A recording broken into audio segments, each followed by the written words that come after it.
You're going to run into imperfections all the time because it's spiritual at heart, but it is run by human beings, and human beings are going to mess up everything. When I go back to that core of my faith, the spiritual core that is directed by God, that can't go wrong. I cannot think of something that would make the world a better place besides art and beauty that's directed towards children. Do not give up. You have young kids. They are learning from you, looking at you, following a dream. They see you working, and you want to share that with kids everywhere. The Catholic Church, of most of the religions, is such an amazing history of celebrating the arts. You are coming to this beauty of the human nature because you were raised Catholic. Welcome to the Exposing Catholic Show, where we expose the lives, interactions, and stories of Catholics. Our guest today is Eileen Ryan Ewen, an illustrator, a children's book illustrator. Welcome on. Thank you. Thank you for having me, both of you. Mm-hmm. I'm thrilled to be here. Thank you. Yeah. I want to get started with the idea of quiet time and being able to kind of sit in the silence and what that means to you, what that means in regards to the books, but also just prayer life. Sure. So that's a lot, and I realize I know we talked about this a little bit on our phone conversation, and I realize I'm talking about quiet time and traditional books with somebody who's a podcaster, and so what I really want for my kids, for something that I think that the best marriage is this wonderful technology with also honoring sort of quiet time as well. So, as a children's book illustrator, as a book person in general, someone who loves to read books, look at books, kind of this old school medium, something I find increasingly important in my own life. And when I think about what the purpose of children's books are, and books in general are in this world, kind of with so many options for media, is that I think we still need a place for quiet time. And I will just focus on children's books now. And that could be picture books as well as I might go into, I do picture books, but even like middle grade and books with more words. I'm a picture book fan. I was well before I had children too, or before I was creating them. I think having a moment, whether it's 5 minutes, whether it's half an hour, to simply immerse oneself into another world, into another life, into whether it's fiction or nonfiction, whether it's fantastical or much more based in reality. I think having that ability to not have distractions and to just kind of sink into something is increasingly a lost art. And I think we need it. I think our bodies need it. I think our minds need it. I think our souls need it. When I think of, letting yourself your brain has to connect with another life that you're reading about. Pictures help with that. Words help with that. Being able to really try to empathize and understand where they're coming from, even if it's not something you're familiar with, I think is something that is both easier and harder to do with a book. I think it's harder than, I think you're more likely to kind of sink into that and try to identify with that as opposed to like seeing something on a screen. But I also think it takes a little bit of time and practice to be able to do that, as opposed to seeing something instantaneously. Does that make sense at all? Yeah, it just there's lets no your attention hacking in a book. Yeah, and it lets your imagination kind of flow. Because when you're reading a book, I just remember being in school and reading a book, and then you'd watch the movie of the book, right. and it's like, that's not how I pictured that in my mind. Like I saw it this way. So I think that's cool. Yeah. Can you fix that cord? Can you wrap it? Oh, yeah, let me get that. There we go. And I think allowing yourself to get bored so that the imagination can actually happen versus just constantly having images flowing in front of you, which is interesting because we're in the video space. So it's like, that is our job to constantly be bringing that type of thing. But then it's also important to have like this balance of going and spending silent time in adoration or going to spend silent time in nature. I mean, if you look at the other day, the neighbor kids were just like hitting a tree with a stick, and it's just like, but they were probably having this crazy like war in their mind of like, I'm the king of this thing, and they're fighting all these monsters with this stick in a tree. And being able to sink into that type of imagination is really powerful. Yeah, and that doesn't just have to stop when you're a kid. Like, you can have that imagination when you're an adult too, but it's nice to see kids being able to do that, I think. Mm-hmm. Yeah, totally. I definitely agree. Yeah, no, I think as far as like just imagination going, I think building empathy for other people, other emotions, allowing, I think, time to have emotions marinate is, again, instead of instantaneously, I think that books or quiet time meditation allows that to also think through things, like kind of gather information and think through it, and then kind of come upon, maybe a different way of thinking or an idea of your own. I think all of those things benefit from, it's not just books, but quiet time meditation, being out in nature, whatever it is. I think we all need a little bit of that. So, and again, to kind of balance everything. So, Yeah. I think there's a greater barrier to entry when it comes to a book, just because it's like there's so many other things grabbing your attention with social media and with video and all the different medias that you can be looking at. How does one even an adult, like we were talking about before, how does somebody not to throw myself under the bus, no, but how do you get into reading? Totally. You are all, we're all in the same boat here. And I find myself as well. Like, I mean, I love technology. It's fabulous. I love TV. I love my phone. I unfortunately, I certainly fall into this as well. So I can speak from, not that I've done everything perfect, or, it's still, I think, an ongoing, struggle's not the word, ongoing balance, trying to find that balance. I can speak as a parent, and I can speak as an adult myself, who's, you guys are much younger than I am. I don't think the internet really came into play until like I was your age, so I at least had a childhood, we didn't even have cable growing up. So, but as a parent, one of the things, and so my oldest is 17 and my youngest is 11, and I have 4 kids.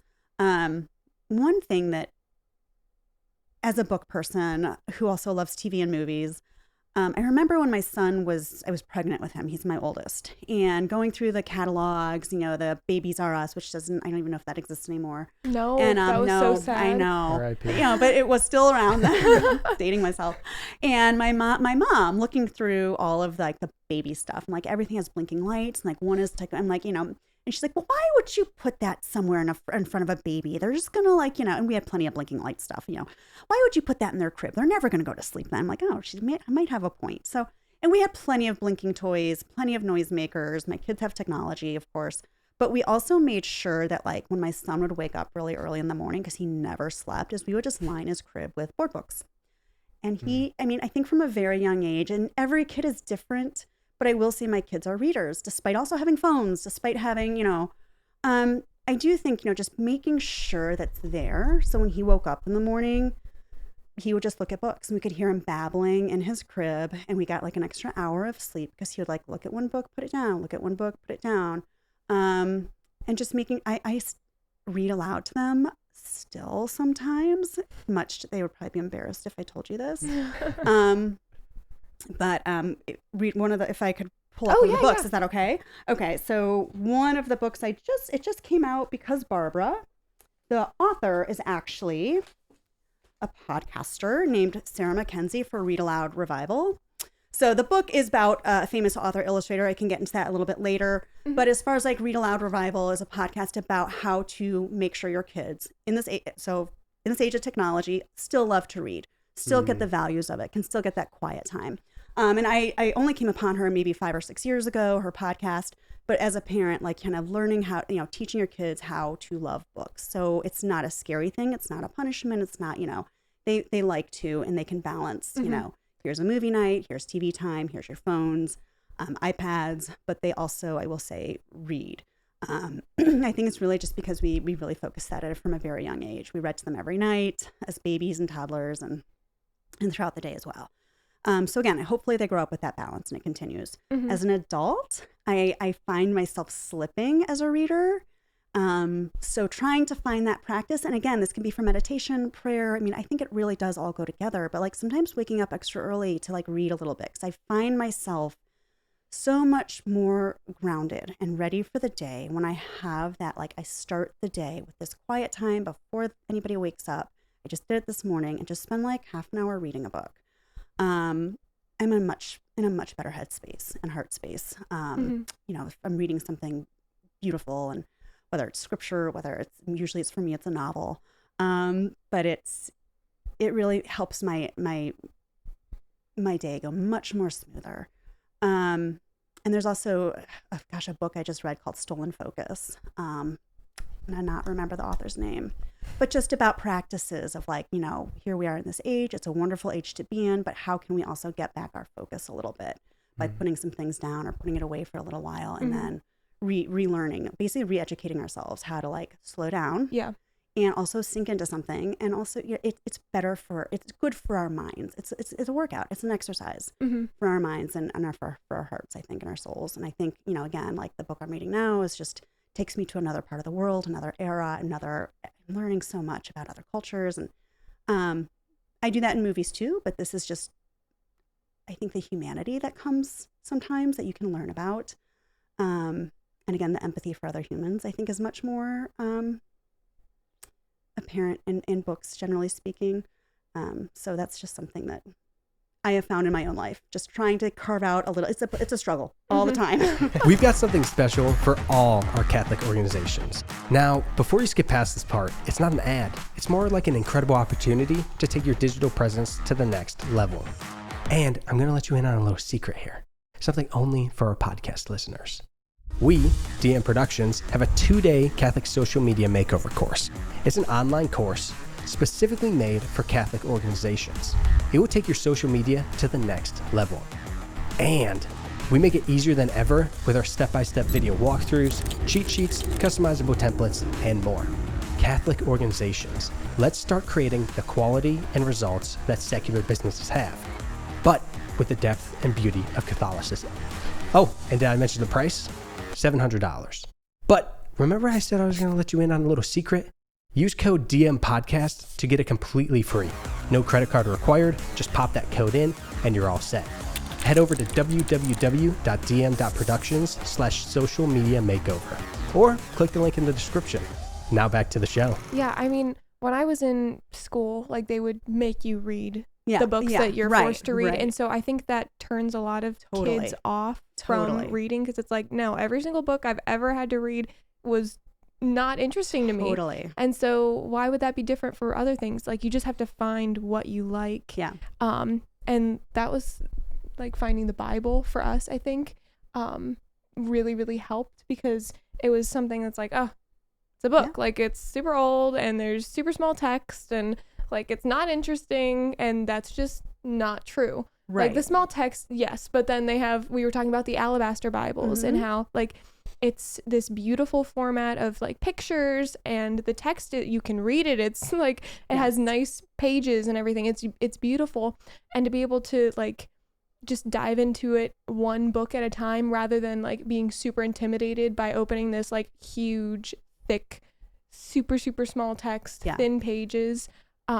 Like just jumping over that first hurdle is the hardest part, I think. And I think it's brilliant that, again, they're using a traditional medium for an old fashioned book. It's so brilliant. I think what they're doing is it's Word on Fire, correct? No, or it's not. Okay, the Alabaster Bibles are. Yeah, we have one on our coffee table right now, but I've not heard of those. All right, I need to look at those. Yeah, because I think it's brilliant. But yeah, I would say those have no additional teaching. The Word on Fire ones have additional teaching. So I knew from they're saints coming out from. And they do have like artwork and everything in the Word on Fire ones, but those ones are just straight the Bible with images that go along with the text. Perfect. Yeah, beautiful. Yep. And then I think talk about the thing about when we're reading all the time and things are going good. I don't know where you're taking this. What do you mean? When we're focusing and making sure that we're constantly reading, kind of like when you were saying that if you wake up early and you start the day with reading, when we're reading the Bible on a consistent basis, things are always going smoother than if we start to slip on some of those things that ground us. then things kind of get all over the place. You're like, why am I so stressed? Like, I don't have enough time in the day. And it's like, oh yeah, I woke up and I immediately went on my phone. Right. Oh yeah, guilty. So guilty. I did that this totally. morning.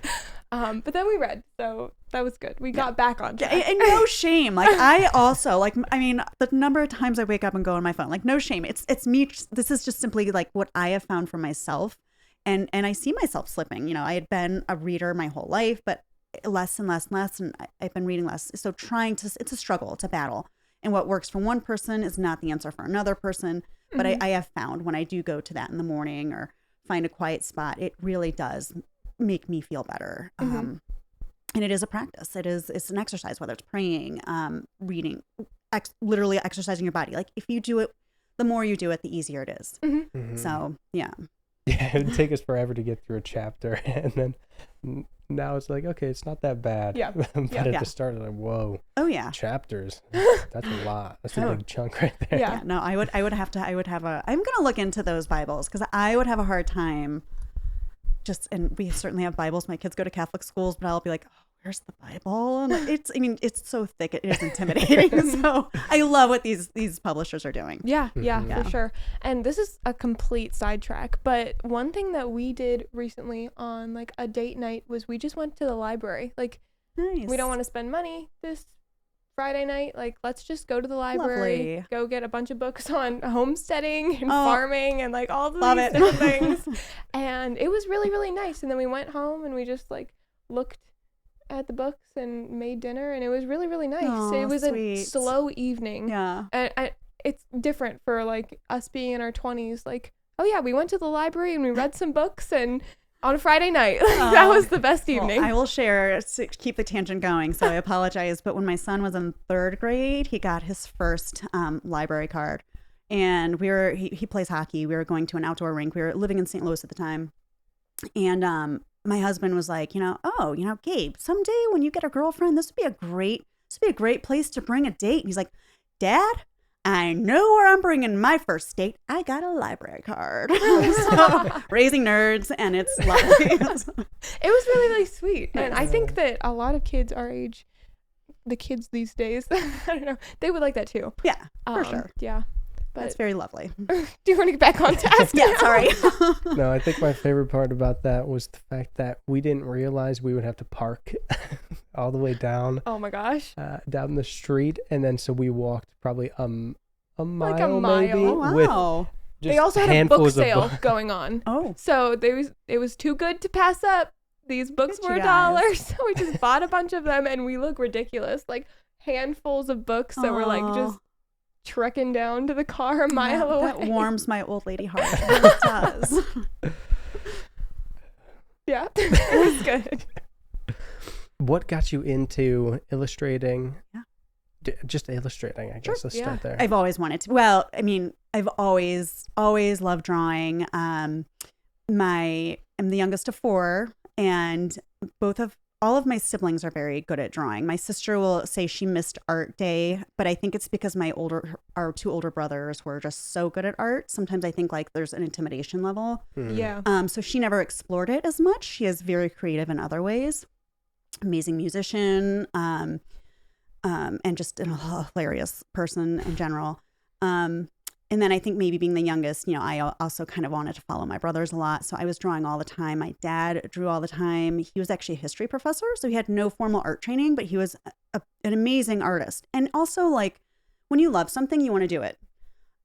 So he clearly was drawn to just constantly putting paper out and drawing. He enjoyed it, even though he wasn't making money. It wasn't his livelihood. He loved being with us and drawing with us. And he could make us laugh with it. Like, he would make funny little characters, and he would even tell, I think for the illustration, he would tell stories. He was an amazing, amazing storyteller. I think one of the things that he passed away about 10 years ago, and something that I think was hard for him and hard for us as well to see him go through this, was disappointment that he never published his own book, because he was an amazing storyteller. He would tell us stories and often would then draw them out and encourage us as well. Like, you draw a dirty dog and nasty cat.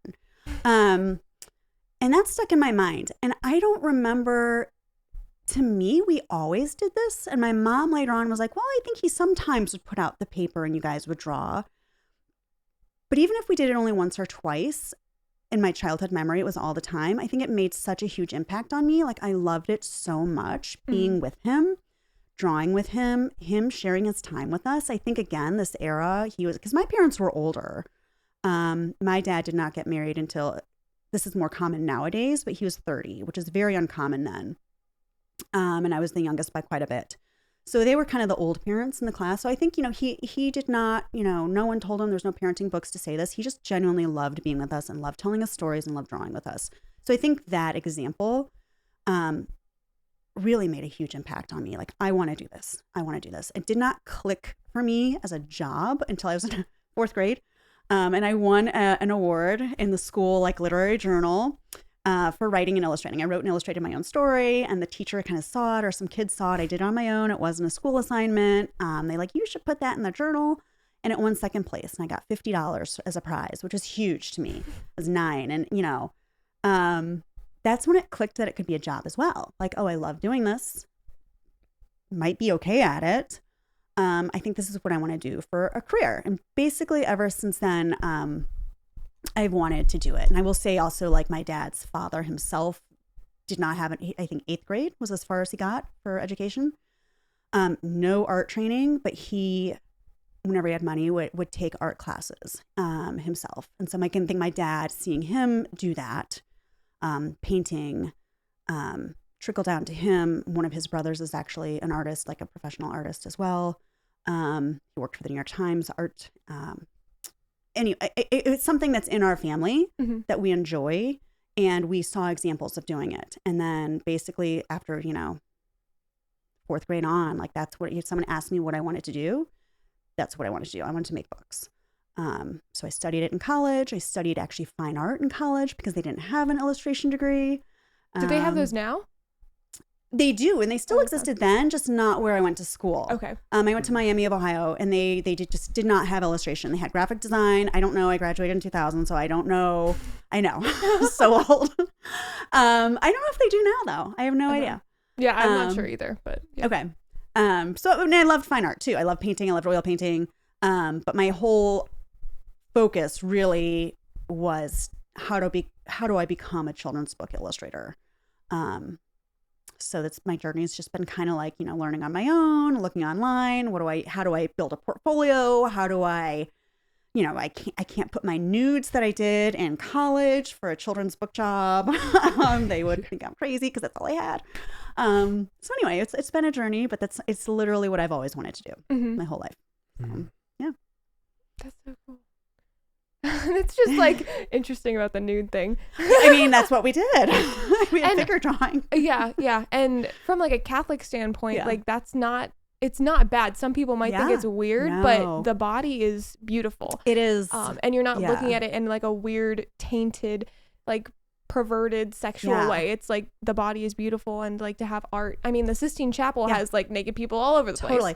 Yeah. I have to say also, so in high school, Beaumont High School, Catholic high school, they has a great art program. I won an award through Scholastic Art and Writing. And one of the awards was I could take a figure class at the Cleveland Institute of Art. And I had to sign, it was figure, so sometimes clothed, sometimes not. And I was probably 16, 17. So my parents had to sign a waiver. And that's the first time, maybe I only went to a nude, clothed. But like, I forget. But I remember they had to sign a waiver saying that I could go. And it's like being a medical student. Maybe not quite like being a medical student.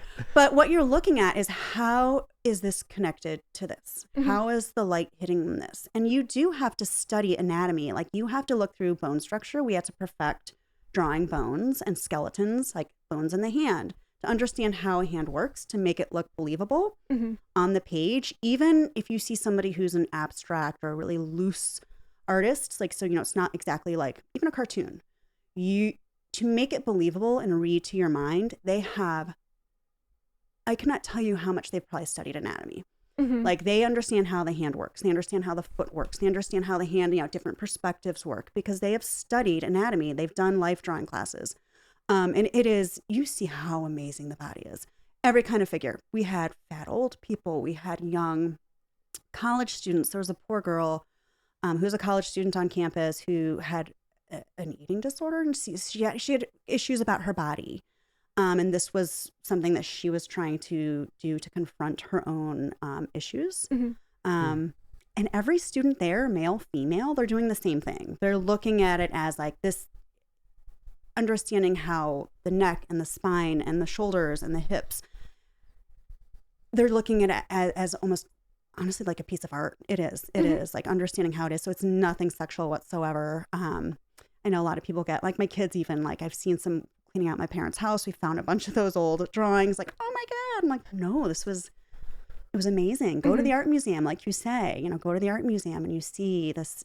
That is literally the most beautiful thing in the world. Even an old body, how it sags, how life has made someone's body look differently. The lines on their face, it is stunningly beautiful.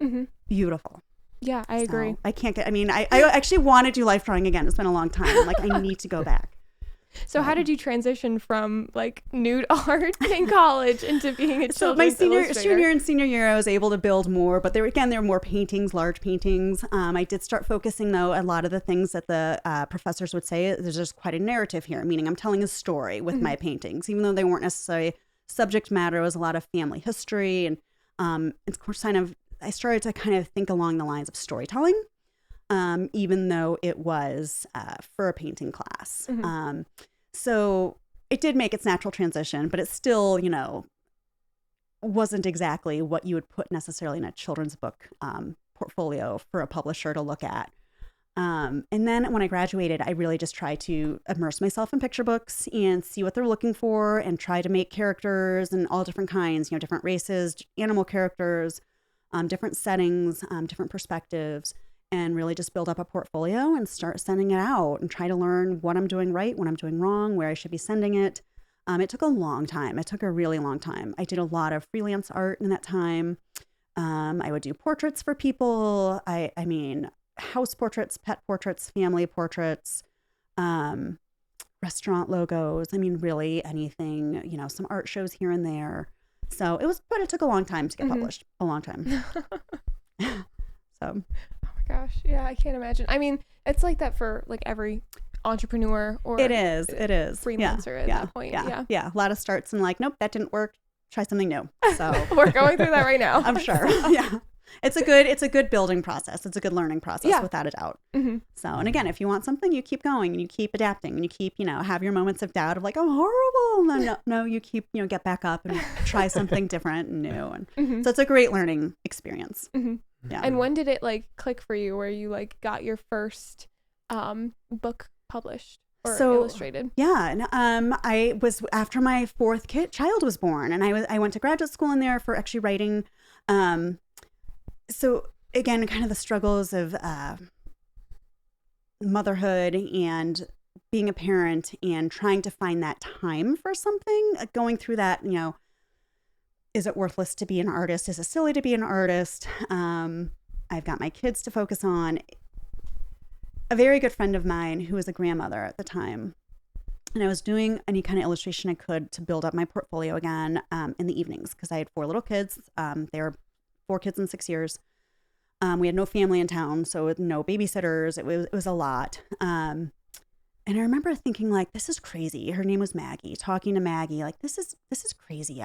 Maybe I shouldn't be pursuing this. Maybe I should stop. Am I being selfish? I'm she's like, you need to stop and listen to me. And she told me about the, I'm trying to think of the, I hope I don't get this wrong. Come on, Catholic school.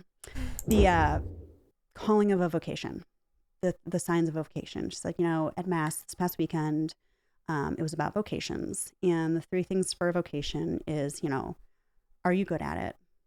Do you want, I'm trying to get this wrong. I should have written this down. I'm terrible thinking off the cuff. Sorry. Are you called? Are you good at it? And will it make the world a better place? And she said, I have known you in our writing group and Illustrator group. I think you've been called to something. I think you have a gift. I think you're good at it.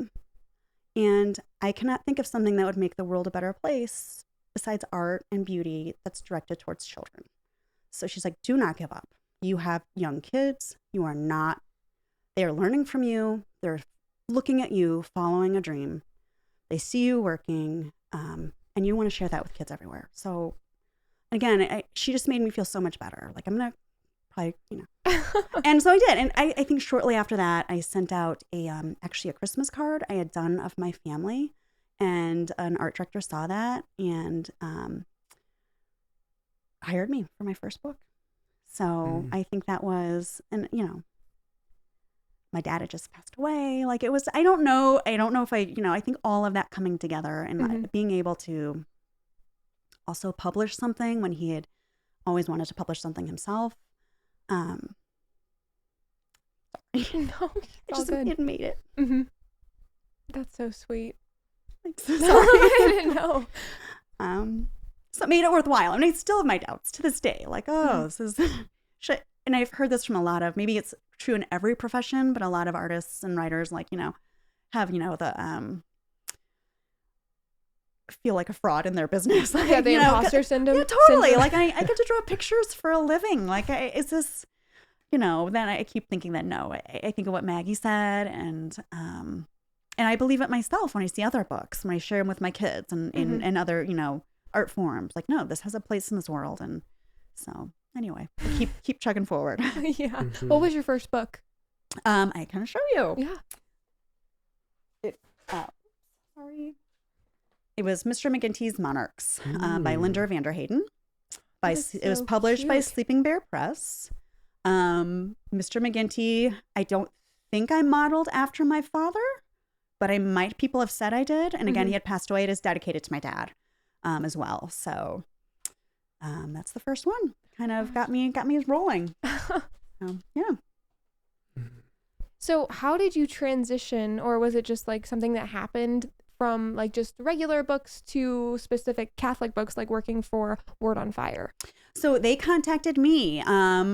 So basically, when you are an illustrator or author, and I do have an agent, if a publisher is interested in working with me, they will contact the agent, and the agent will put the manuscript in front of me and say, "Are you interested?" And that's exactly how it was with Word on Fire.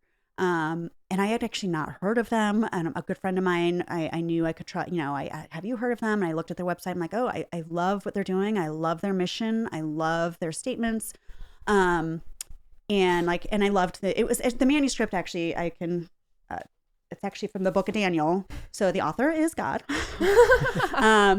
Bless the Lord. It's a beautiful, I love the imagery. So I had just finished a biography where I'm painting, people and historical, and I love the idea that there's just pages of animals and florals, and it was just such a beautiful change.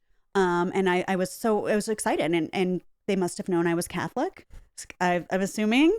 So it wasn't me reaching out, but it was them reaching out to me, and I'm glad they did. It was a wonderful fit. It was a great change of pace.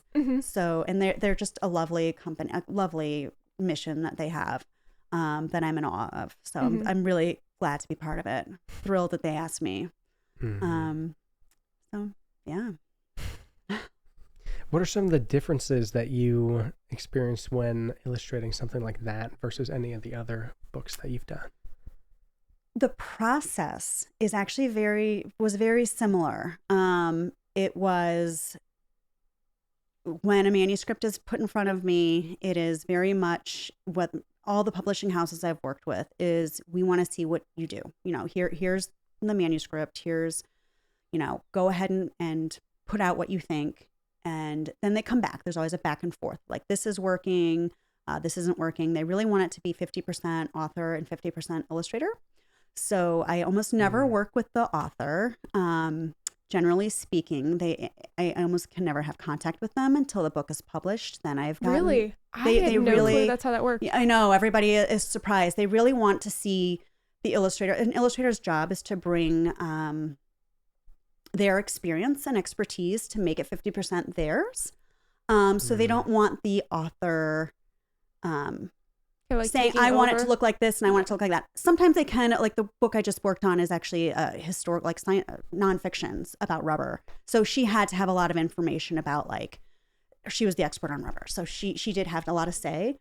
but most of them, they don't have a say. The difference maybe with Bless the Lord is some of it, I mean, it's an Old Testament, but it is also speaks to certain things that I think are more, Catholic versus Christian per se, even though, and so this one right here, priests of the Lord, bless the Lord, servants of the Lord, bless the Lord. So I was trying, and then again, the next one, spirits and souls of the just, bless the Lord. So I really wanted to make sure I honored the imagery. The others were easy as far as like seasons and animals and, fish of the seas and birds of the air, like that's very easy. But this, I wanted to make sure I could honor the imagery. I really had to dig deep into my own faith. I actually talked to my pastor a little bit about what he would see, like how does he understand this in a Catholic way? And it was wonderful to speak to him. And again, on a personal note, not to get emotional, my mother passed away during these. So working on like spirits and souls of the just, it really spoke to me. Because again, like going through a loss and believing that I will see her again and my dad again, and working on sort of something that we, we always visit my parents too, like bringing things to them and understanding that there is life after death, was something I really wanted to capture here. So I think bringing a little bit more, deeper understanding of my own faith and life after death was just something that was very different and deeper than the previous books. Yeah. And also like it being a children's book, but having like deep symbolism and like more to it than just like, okay, this is a picture of an animal or something. Like there's more to it and you can get not just like the kids get something out of it, but also like the parents reading it to their kids or however that may be 100% like, is also getting something out and of it again too. This one as well was a hard I'm going to say these wrong, so Hananiah, Azariah, Mishael, bless the Lord. That is the 3 young men. Some of the scripture says 3 children. We decided on 3 children partially because of this scene, and also I wanted kids to identify with a character. There's not really a character in the book. So if you look on each page, there are the 3 children are kind of going throughout. But how do I make it like not a terrifying scene? I mean, it still might be terrifying, but we have Michael there saving them. I think that's a great question, what you're saying. It's like a little bit darker, or not as well. I think that's religion. If you take your kids to mass, I mean, you see the crucifix up there, you see Jesus on the cross, which is something that I value. We have crucifixes growing up. We have crucifixes in every room, over every bed. I do that now in my own house. And I do sometimes think when their friends or kids' friends come over, even if they're Catholic, sometimes they're kind of like, well, that's so weird. I'm like, why? Like, go ahead and show your kids these things. Go ahead and talk about these things.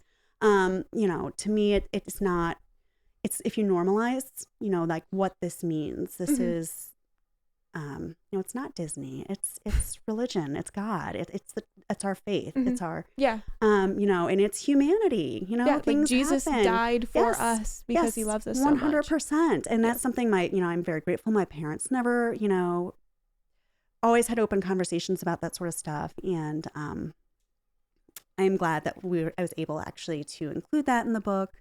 Hopefully it's a relatively soft way of portraying it. Yeah. But also having that conversation of, again, if you're taking your kids to mass and you see most Catholic churches, some of them don't, but they do have the crucifixion up there and the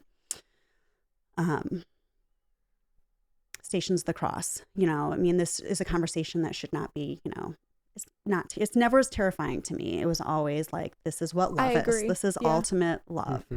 And we're not going to, sorry, nothing against Disney, but aren't going to Disneyfy it. My parents would always say, it's very much, this is how it is. So have a conversation with your kids about it and the ultimate sacrifice. And there's beauty in this world, and there's troubles in this world, and there's scary things in this world, and have faith, and that will hopefully carry you through that. Yeah, and bringing it up at a young age rather than like when you're a teenager Yeah. or like a young adult or even beyond that, I think it's a lot easier. And it's like, oh yeah, I've known that since I was little, like Yeah. Jesus loves me, and reading books like that and seeing the images and like, oh, when you're older and you kind of get like some sort of flashback or deja vu or whatever, and it's like, I remember that, and then you just carry it throughout your life too.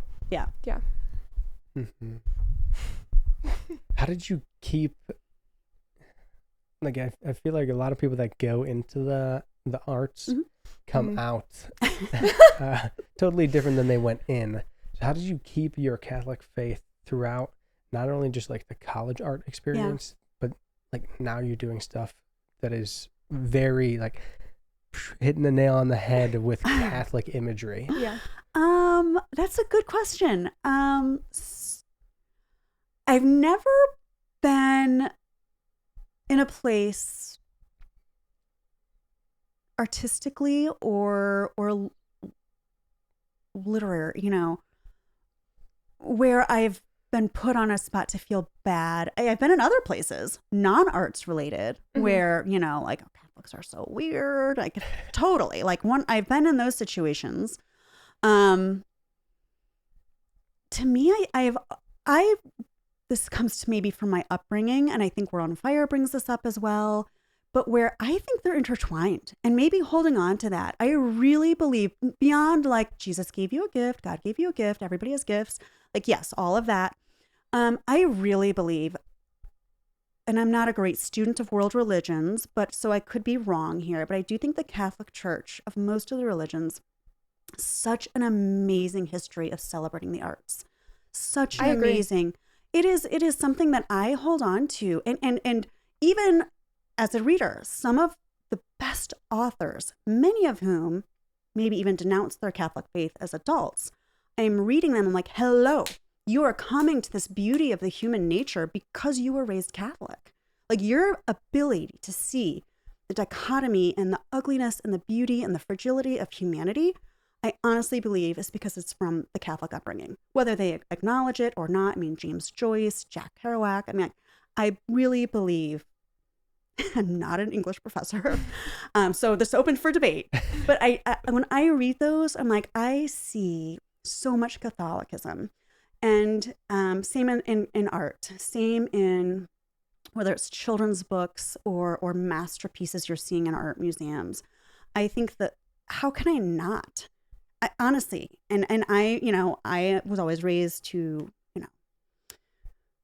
learn about the Catholic faith, love the Catholic faith, whether it's religion, politics, whatever. Also question it. 5 questions, question. My parents always encouraged that. Have conversations about it. If you don't understand something, ask it. If you don't take anything anybody says at face value, research it if it's important to you. And when I see, I'm going on a tangent here, but how can I not have this beautiful ability and look at other people's beautiful ability and not see God? And again, whether it's in churches, whether it's a piece of artwork that might not have a religious sentiment, might not be a religious painting, but I see the fragility, again, this human condition, and to me that connects to my faith almost every time. Almost every time. And again, like going through art history classes and seeing how many of these artists who may have had crazy, crazy, crazy lives were probably very often brought up Catholic themselves. I think a lot of the beauty in their work comes from the beauty and the understanding of humanity and God and human struggle. I think they go hand in hand. I mean, every single time. So... yeah, I agree. And even if they're not Catholic, you can see in movies, in music, in art, whatever it may be, like, you can see the longing for God. Yeah. Even if they're not even trying to do that, like, from an outside perspective, if you're looking for that, we were talking with, I think it was Father Dominic. I don't know where you're going. The Cleveland Catholic Creatives. Yes, that's Father Dominic. And he was saying this and how, like, some of his like music, like, he has a taste in music, and how they were Catholic and then they fell away, and now they're like kind of reaching back into their Catholic faith through their music, and he's like, oh, that's so good. You can see that with movies, with art, with music, with theater, like literally everything. You can see it through that lens, even if they don't even realize they're doing that. Yeah, no, I totally agree with you. And I think it's such a gift. It's such a gift that, thank God the world has this, honestly, for all of its great, wonderful flaws and beauty. It's, my dad always said something that anytime I struggle or I'm talking to friends who are struggling with faith and, which comes up a lot, I think a lot of people today, especially, like, oh, I can't go back, da, da, da. Something that I always, listen to my dad saying is, the church has it's a spiritual origin, but it's run by humans. That's, you're going to run into imperfections all the time because it's spiritual at heart, but it is run by human beings, and human beings are going to mess up everything, whatever you are, whatever, So I always remember, and I think when I go back to that core of my faith, the spiritual core that is directed by God, that can't go wrong. Sure, sometimes people can mess things up, whether every religion in the world, every government in the world. But when I think about the core of my faith, that I believe this is the faith, that I do believe this is, not that I think all religions have value, of course. But when I think of, for me, the most perfect faith that I think has gotten most things right, and it's spiritual and God's intention, that gives me so much comfort as a Catholic. Like I could, I love this religion. I love it. And I think whenever I say that to people too, like, I think it kind of makes them think about it. Like, yeah, so things I don't like, or I personally don't agree with, or they don't personally agree with, that's usually a human, they don't like a priest they had once, they, okay, well, that was one person. Or, oh, I hated that teacher at my Catholic school. I'm like, okay, well, that was not the church. That was your unfortunate experience, but that is not the heart of the church. That's not the soul of the church. That's not, the spiritual guidance of the church. That was the person who, got something wrong maybe with you. So I'm gonna butcher this quote for sure, but it was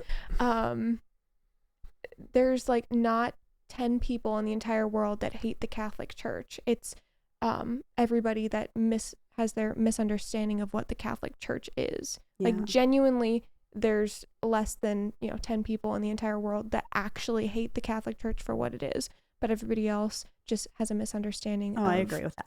Yeah. Of what they've been told, or what they've heard, or what they've seen. It's that misunderstanding that like leads people astray. I will tell you, like, something that does, again, as a book person and in movies, I see it in movies as well, that like gets me like riled up, is when I will go to a book, and I won't say the book's name because it was a good read, but they talk about the church in a ways that I'm like, what? No, I think I think you're like using like a cheap idea that's popular right now, and it's not actually what the faith is about. Yeah. Or a lot of times, like the 1950s and Catholic Church, and I'm like, I can't express it exactly, but I'm like, you got it all wrong. I think it's using a popular idea that's popular on social media, and so people are like, oh my God, that's right, the Catholic Church was like, no, you're all wrong. That's not what the church is about. It wasn't about that then. It wasn't about that now, and it's misguiding people. And I've seen that a couple times in both movies and in books, where I'm like, that just gets me really worked up. The things that really, it's usually not something that's blatantly about religion when I'm reading, like, about the faith. I'm like, this is a Catholic, that gets me excited about books, is when they, I see something that's so clearly, beautifully Catholic, and it's usually like the most beautiful writing as well. Whether they're Catholic or not, whether they have a Catholic tradition or not, I'm like, this is a spiritual grounding that I think is actually to the heart of Catholicism, as opposed to, these books that sort of like, those Catholic priests were, the nuns were all horrible, in the school. I'm like, okay, we all know that storyline, right? It's like Catholic schoolgirls are crazy. And I'm like, that's a popular like line. And it would actually get my mom upset too, who was always taught by nuns in the 50s. She's like, I had the best teachers ever. And again, the nuns who taught me at Beaumont were like really amazing, wonderful people. So again, I'm sure there's some mean nuns out there. I'm sure there has been mean nuns out there, but overall, I think, the trope that you sometimes see in books is just that. It's a trope, and people start to eat it, and like, they think everybody's, monsters. So it adds to the misunderstanding, which just gets me so upset. Yeah, that can be the same thing with music as well. Like there was just some Christian rappers, I can't remember the song that it was, but it was kind of like saying, I don't need to go through a priest to like confess my sins. It just, that's not what the line was. The song was so good. It was a good song, but it said that, and I was like, oh, okay, never mind. Yeah. That's unfortunate. Yeah.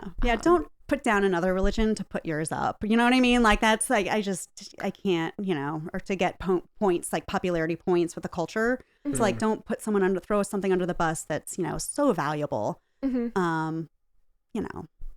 just drives me crazy. I feel like it's cheap points, and it drives me nuts. Like, be smarter. Like, if you're going to have a problem with something, like, be smarter than just say, all nuns are bad, or don't go through, I just feel like it's a, Yeah, I mean, there's bad priests, but and there's amazing atheists. Totally, like 100%. It's yeah. I don't know what else to say about that. I think everybody agrees. Yes. I hope everybody. I hope so. Yeah. What else? What do people have to do to kind of get involved with this? Say whether it's their kid that really likes drawing, or they themselves like drawing. What kind of advice would you give them? Keep doing as much as you can. If you have a kid who's interested, keep drawing as, books, drawing. There's so much out there, again, with the internet. Like, you can follow artists. You can, there's so many resources for children if you have a child interested in this. But the number one things, right? They say if you want to be, an artist or a writer, you read, you draw, you're constantly working on your craft and enjoy it. Don't get, it's so hard. And so it's this double-edged sword with like media. You get to like follow all these amazing artists and you learn so much, but then also like, oh my God, they're so good. Yeah. It can also work the other way. And I fall into that trap as well. And just like, get out there and keep doing it, and don't be afraid of doing it. Don't be afraid of messing up. Don't be afraid of, just every single thing you do is making you progress forward, whatever it is. As for any adults who are interested, there's so many resources. If you're interested in children's books, Society of Children's Book Writers and Illustrators, SCBWI, is a wonderful, welcoming group that will teach you everything you ever wanted to know about writing, publishing, illustrating, building portfolios. There's different local, regional groups you can go to, join, a writer's group or an illustrator's group. They're out there. And just, again, keep working on the craft constantly, which I know is hard. I know in our schedules it's hard when we have jobs, we have families. It's a really hard thing to do, but keep at it. I mean, I brought some sketchbooks here to, again, like when I'm just, where are they? When I'm on vacation or something, I'll this is just a little like last summer, like just drawing, like whenever I can, just like little things of like, haven't finished that one, but like, things about our days and what my kids are up to, and just constantly, finding things to do, to keep at your craft. Because again, it's one of those things you have to keep doing, like a lot. But it's also a hard time, and I get it. I get it as a parent and working. But if you love it and it gives you great peace and peace of mind, then keep at it. Believe in yourself. Believe in yourself. Believe, have calm. Honestly, when my kids were young, and I said I got my first book when my youngest was 1, not even 1. So it was all nights. I worked at it always at night. The first several books were always completed at nighttime. And that's hard. I couldn't do it now, I think, at my age, but then it also gave me, speaking again to like quiet time and meditation. Honestly, it would. A lot of times I was able to, think and analyze my day and reflect and, talk with God. I really had a lot of like, when again, my father passed away. And again, when my mom passed away, during the day, you're so busy, it doesn't really register, but let quiet time late at night to kind of have conversations with them and understand and come to, and it was a very peaceful process. A lot of tears late at night, but at the same time, like, it was a great gift. It was a gift to be able to kind of let myself do what I love, but also be able to have kind of reflect quietly. So, yeah. Yeah, I agree. I mean, people do that with journaling too. Yeah. Like a lot of people say that about journaling. 100%. Yeah, absolutely. Where can people find you, find your books? I am on Facebook and Instagram at Eileen Ryan Ewen. I do have a website, EileenRyanEwen.com. It does need to be updated, but it's out there.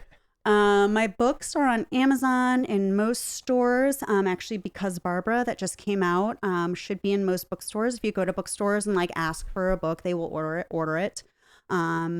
Libraries, might have them, and online. Yeah. So, yeah. Awesome. Well, thank you so much for coming on. Thank you for having me. This was really fun.